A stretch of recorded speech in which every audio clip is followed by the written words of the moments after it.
Okay, so when I got the transmission, it was actually it came with an extra gear, which I mean, I guess technically he could have assembled it and then just left the extra gear out. I'm not really sure why he didn't do that, but anyways, Callie, those are like $400 gears, so please don't step on them. Hey, get back. Okay, so these are all the extra gears from the other transmission, and then these are all the new gears. Well, new gears that'll be going into the new trans. Well, new trans. Anyways, so yeah, I've got them all stacked. Lay shaft, and then this is actually an extra. I'm not really sure what this actual piece is called, but this is what was the ring and pinion. But I just use this to align all the gears. That way everything, it's not essential to have, but it makes it easier for whenever you install the gear set. Man, so there's a whole bunch of stuff that's going on. So I don't really know where to begin, but well, first, obviously the car is back home. So everything was painted for the most part. There's still a couple things that need to be painted, but I mean, this bugged the freaking crap out of me. This thing being all scratched up and all that stuff, and then the little mount for the camera, it was all janky and ghetto, and I freaking hated it. These were all gross. Oh, is that paint? Gosh dang it, that is paint. Anyway, I'll freaking fix that somehow. But so all of the old pads are gone. I was gonna buy brand new ones, and so the leather part's brand new, the foam is brand new. So, and then obviously the hoop got painted, so that looks fantastic. We have all the body pieces back now, except for the wings. Those are still being done. But as you can see, obviously we have, you know, the color and the graphics, but then they were pinstriped. So, and I can't remember if this was done freehand or not. So the guy that did the actual paint, well, anyways, so this, yeah, so this is done. So they did like a lighter blue with the blue, and then on the green, they did a darker green. So yeah, it just kind of gives it that 3D effect. And I mean, in person, it looks awesome. Like, I mean, before it looked freaking amazing too, but just giving it the outline just kind of gives it a little more depth. And I mean, it makes it look killer. So yeah, super stoked. So right now what I'm doing is I've already pre-drilled all the holes for the radiator mesh. This guy right here. So basically what I did, I got some regular metal paint, painted these guys. I wanted to do, obviously I could have done this in any color, but the goal right now is, so these are going to be black, obviously.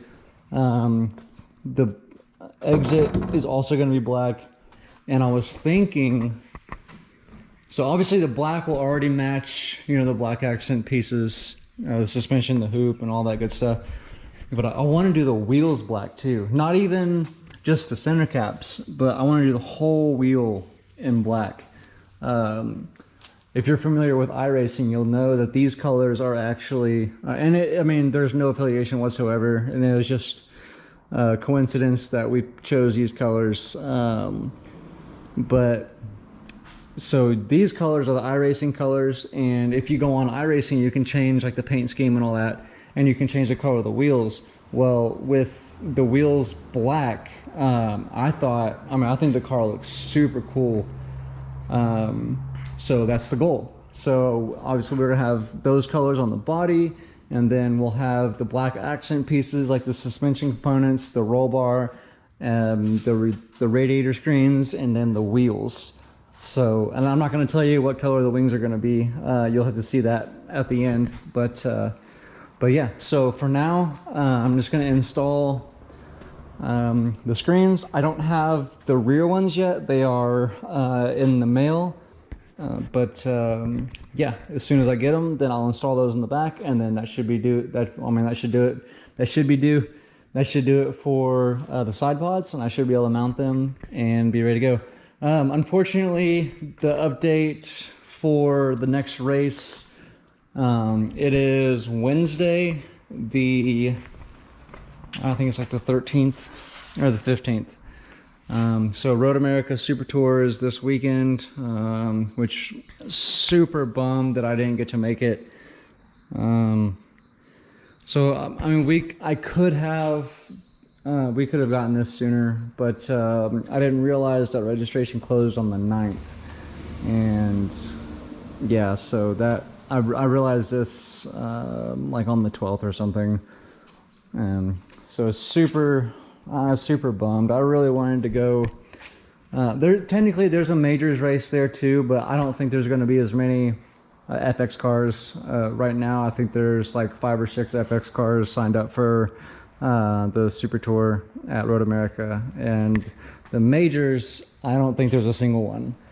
So I think it's mostly comprised of FA cars and FC cars, which I guess in the South the FX cars are more prominent compared to the North, and I mean that makes sense since Formula Mazda is, you know, obviously located in Texas. So you know, you go to these Texas races and there's a whole bunch of FX cars and Formula Mazda cars, but when we start going up north, then you start getting into the FA cars, which is the Pro Formula Mazdas, and I think they're like Van Diamonds or something else. I'm not really sure what the other FA cars are, but yeah, really bummed that I'm not going to be able to make that race. But to make up for the fact that I'm not going to be able to go to Road America, the weekend of the 24th, there's going to be a common race at Hallett, and so that'll be basically my shakedown race for Road America majors in July.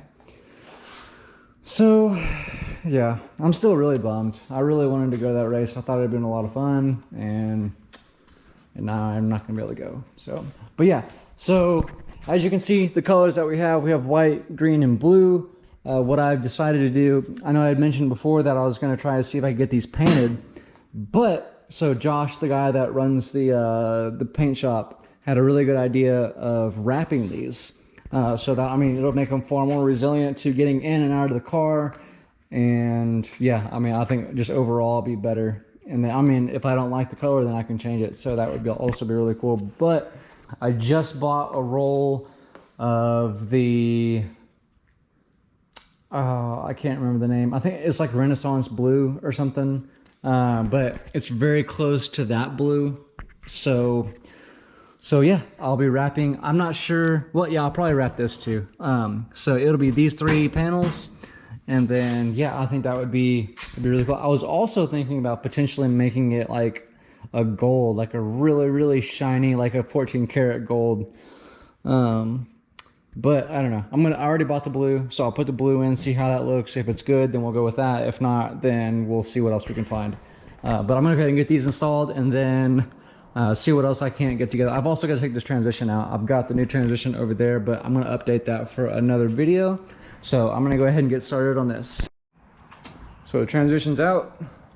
Got the new one ready to go in. I got the camera all set up and the wires all set up. Like, the biggest fuss with this thing is every time I put the engine cover on, it would get tangled in this wire, and I mean, it's just a matter of time until it cut it off. So I tried to tuck it as much as I can, and yeah, just make it look as good as possible, but also keep it out of the way. That way it doesn't get destroyed. So I mean, taking this transmission out was probably the easiest. I mean, it was definitely the easiest transition I've ever removed. I think it probably took me maybe 30 minutes. The biggest issue was somehow this bracket got bent in. I mean, I don't know how that happened, but basically I just punched a socket through to make it back, make it to where it's round again. But I mean, other than that, it was a piece of cake pulling this thing. And I mean, I was kind of I thought this stuff would unbolt or something, because I wasn't sure if the transmission would be able to slide in and out. But yeah, I mean, it fits perfectly. So so yeah, it was fun. It was definitely a learning procedure, and fortunately, it was a fun one. So obviously, that indicates that nothing broke or anything like that. So that's cool. So yeah, for those of you that haven't ever had the opportunity to look at the back of a Formula Mazda with a transmission off, here you go. And I mean, these transmissions are so small. It's pretty incredible. I mean, it's incredible that they cost as much as they do, considering how small they are. But yeah, I guess the Hewland stuff is not cheap. But just so you guys can see that this is only 17 inches high.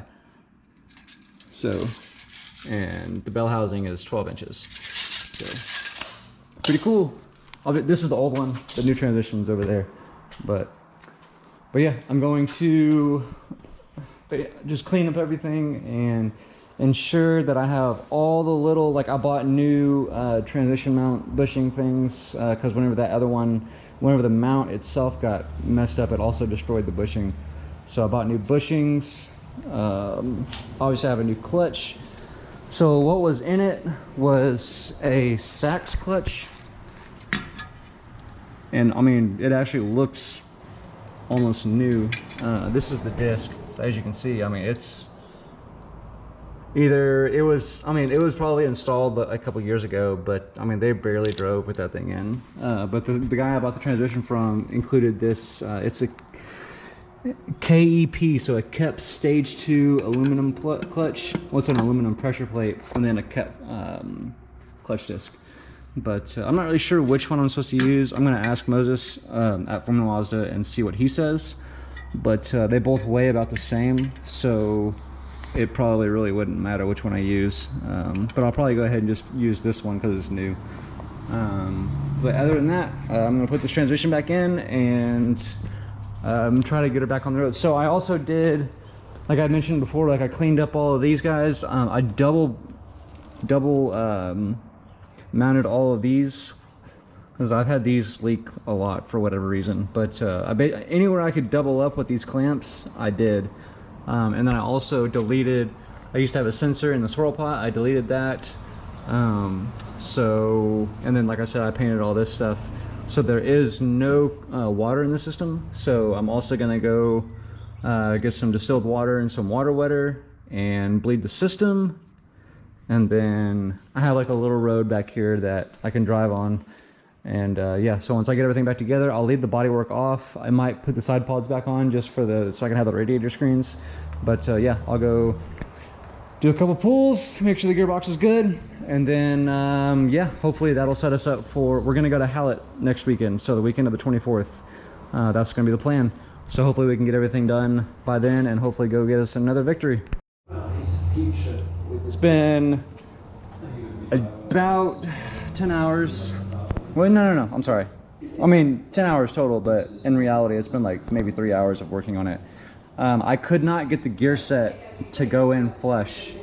And to this day, I'm not really sure why. Well, I mean, so to get everything to go in, I actually took everything apart and then restacked it. But while I was restacking it, I used the gear fluid that I was going to be using in the box. I just put some here and there. And then ultimately, I think that's what allowed me to actually get the gear stack to go all the way in. But getting that gear stack to go all the way in was really difficult. It would get to about like where it had ½ an inch of a gap. And then past that, no matter what I did, if I rotated the CV axles, turned the crank, yeah, no matter what I did, I couldn't get it to go that final stretch. So what I did last night is I actually put 2 bolts. I didn't want to use bolts to run it all the way in, but I used 2 bolts. I ran it all the way in. It was very minimal resistance, so I knew that it could go. So today, that's kind of what gave me like the thought that maybe it's just, you know, friction related. So that's why I put the fluid on. And yeah, I mean, once I put the fluid on, I would just turn the CV axle at the same time as pushing the stack in, and it went in great. So now, up until now, it's been pretty smooth. But what I did have to do, unfortunately, is I had to clearance the shift finger, specifically this part right here.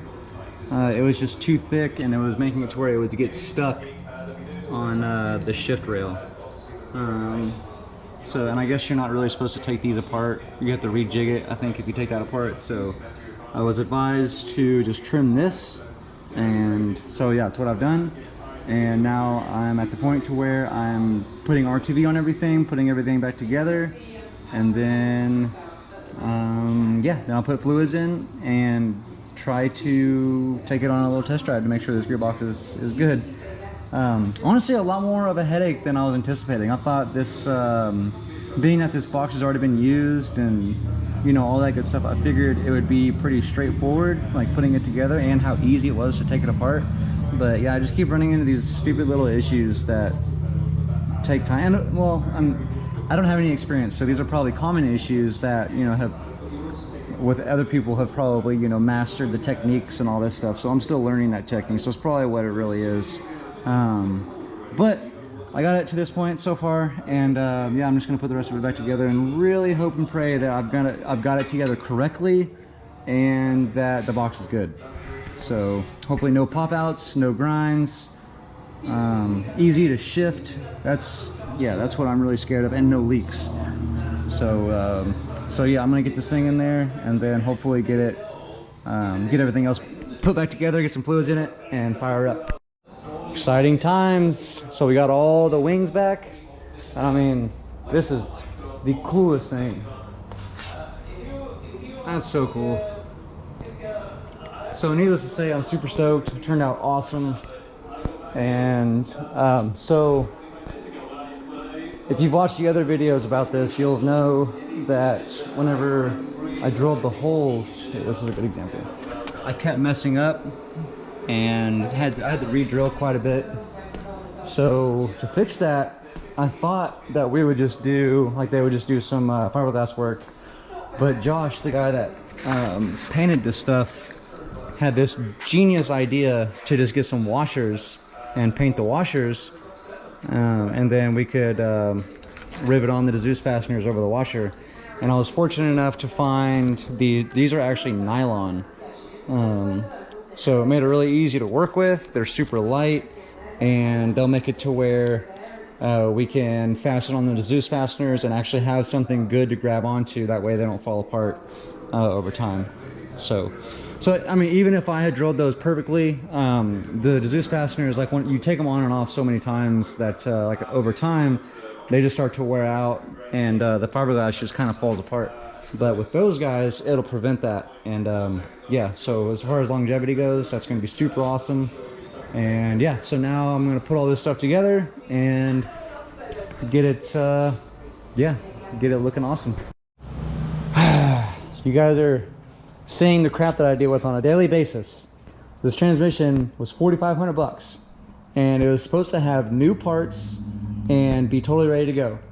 So I get it here. And the parts, I mean, they look like they're the original ones from 1998. I mean, they're just old, like black. You can tell they've been used like a ton. I mean, some of them have rust on them. So it's just ridiculous. But, you know, I was like, okay, he's ran it for 3 hours. It's supposed to be rebuilt. It should be good, whatever. We'll give it a shot. Put it all together. And I mean, I'm already skeptical about this transmission to begin with. And then I put it all together and I put fluid in it, and literally, I mean, it just pukes fluid out of every single mating surface. So I don't know. So I said, screw it. I talked to one of my buddies, and he just told me to take all the good stuff out of this and put it in my box and hope for the best. So that's what I did. Now I'm losing all the good things about having a rebuilt box that should be ready to go, but at least I know that this one is good. I'm really hoping it doesn't, you know, KO itself again. But I don't know, it's really disheartening because I mean, I thought I had a really good box. I was paying a premium for a box that should be good and I shouldn't have any more issues with, but I'm now kind of back to square one. So we'll see. But I'm gonna test it out, make sure that this box is good, and then something really cool happened. I know this guy that has he has a racetrack on his property, and I talked to him about, I have a race this weekend. It's just a common race at Hallett, so it's nothing to do with SCCA or anything like that. But I was asking him about going over to his house and checking the car down. That way I can, you know, make sure the car is good before I take it to the track. And he said, yeah. So that'll be really cool. And he's actually, his name is Mel Collier, and I think he's, I've never really talked to him about it, but I think he's one of the owners of Collier Drugstore. So that's pretty cool. And I'm gonna tell him that I've got a lot of extra space on the car for sponsorships. So we'll see how that goes. But yeah. I've already fired it up to make sure that the engine's good. It's been sitting for probably 2 weeks and hasn't been fired since. But I started it up, everything's all good. I'm going to burp the system, and then I'm gonna put it on the road and make sure that it'll at least drive and not do anything funky. And then I'll load it up and go to the private racetrack. As you can see, we got some stickers put in. So this isn't, I just had these like laying around, so this isn't accurate, but basically just to get a feel for how the numbers would look in that location. But got the mirrors mounted, got a couple of stickers mounted. So I'm not really sure. I think the placement of the number might, I don't know, it needs to go up here maybe. I kind of want to put something right there because it's just like no man's land, but I don't know. We'll figure something out. But I mean, it's looking absolutely killer. And honestly, I like the mirrors being black. And what I was thinking, so these colors are actually the same colors that they use in iRacing. So it's almost as if we ripped them off, which is really unfortunate because we didn't. I hadn't even seen the iRacing car until I bought it like right after we decided to do these colors, and it just so happened to be the same exact thing. But if you go on there, you can change like the wheel color and stuff like that. And this setup with black wheels actually looks super cool. So what I was thinking is I already bought some new hardware for the wheels. So I think getting the wheels powder coated, not only the center section, but the lip as well, getting those powder coated black, and then having the stainless hardware, man, I think that would look super cool. And then probably get these replaced with some new ones because they're kind of rusty. And then obviously I bought some new valve stems as well. But originally what I was gonna do is have these polished and then get these powder coated blue to match. But I think going all black with the stainless hardware, man, I think that would look super cool. And then obviously I painted the mesh, the grills black, which I mean you can't really tell, it's just like one of those subtle things, but just the little bits of black everywhere coupled with the black wheels, man, that would be hard to beat. And then I mean it's fresh. I love that the roll bar was painted, and then I got new pads which have a little bit of paint on it. Whoops, I'll fix that. But yeah, and then I also got some blue vinyl wrap that I'm gonna wrap those panels with. So like when it's all done, it's gonna look super clean. And yeah, I'm really excited for the fact that I have such a little amount of money in this car and it already looks like this. Is super exciting. So yeah, this is why I like doing stuff on my own, because like if I was to, you know, go the traditional route and, you know, pay somebody else to do all this or whatever, I mean, I'd be in this for like 30 grand or whatever. But being able to do this stuff like myself, and like I can get results like this on a budget like mine, and I mean, yeah, so I'm super pumped. And yeah, so I gotta go get, so my number is 12, so I gotta go get some numbers made. There's a wrap place in the, like a local wrap place that can print out their own like stuff or whatever. So this is a Honda blue, so I'm gonna see if they can match that, and then I'll get the numbers mounted on the end plates on the rear wing, and then up here, which I'm not sure I'm gonna put it right here, or I don't know, we'll see. The only other thing, so we have no man's land right here that I wish I could do something with. And then the wing, I think the wing is too green. So what I might do, these actually unbolt, so I might have these painted like blue or something, or white, just to kind of break it up a little bit. And then I have, so as you can see on this side, we have the contingency stickers for the Formula Mazda, and then I'll have the FX, so what class you're running in. And then I've also got to get the Mazda sticker, which the Mazda sticker, I think I want to get it black and put it right here. But I have to get the SCCA stickers, so I've got to either get the Mazda white and put it right there, or black and put it right here. And then I've also got to put the SCCA stickers in, which they can go right here or they can go up there. So I've got some toying around to do, but yeah, overall looking really good. I was able to take the car out yesterday and just drive it up the road. Transmission feels really good, so that's a big plus. And I think I have like 2 more mounts that I have to get set up, and then it'll be ready. And so what we did, as I explained before, I think we got these like little nylon washers and used these basically to give it some more structure for the Zeus fastener to bolt onto. With these guys, unfortunately, if you put it up in the location that it needs to mount, there's nothing behind that for the rivet to mount to. So what I'm going to do is get 2 more of these, because I have this one and I have this one. And what I'll do is I'll basically sandwich it on there. I'll put one on the back and then one on the front, and that way, regardless of what kind of material I'll have in the actual body itself, I'll have one of these on the back side, and they can just kind of sandwich in between, and it'll stay in place that way. So yeah, and I mean this is another one of Josh's ideas, to use these things, and just, I mean, that's why he's the best. So yeah. I have those 2. Actually, I'm sorry, I have 3. I have one, 2, and then I have the one behind this. But I've already done all the other ones, and yeah. So I had those 3 mounts to do, and that is pretty much. I think that's it.